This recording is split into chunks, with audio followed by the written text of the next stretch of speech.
வருங்காலத்துக்கு இளைய தலைமுறைக்கு சொல்லிக் கொடுங்க. இந்த மாதிரி விவசாய பூமியெல்லாம் அழிச்சிட்டு காசுக்கு ஆசைப்பட்டு முதலீடு பண்ணி இன்றைக்கி 50,000 போட்டால் நாளைக்கு 1 லட்ச ரூபா வரும், நாளைக்கு 1 கோடி ரூபாய்க்கு போட்டால் 2 கோடிக்கு வரும் அப்படின்னு சொல்லிட்டு இந்த கார்பரேட் கம்பெனி பூரா நகர வாழ்க்கையில் மக்களை பூரா ஏமாற்றி இருக்கிற குளம் குட்டாயில் பூரா நிரவி அதுக்குள்ளே தான் அப்பார்ட்மெண்ட் கட்டி தர்றாங்க.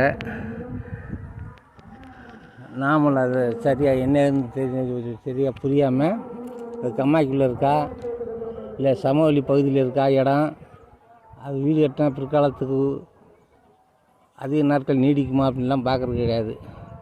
உடனே குட்டையில் நிரவி மட்டம் பண்ணி காமிச்ச உடனே நம்ம ஆளு ஏமாந்து விவசாயிட்ட 1 கோடி ரூபாய்க்கு வாங்கி அவன் 10 கோடி 20 கோடி வச்சு போடுறான்னு. என்ன பண்ணுறது?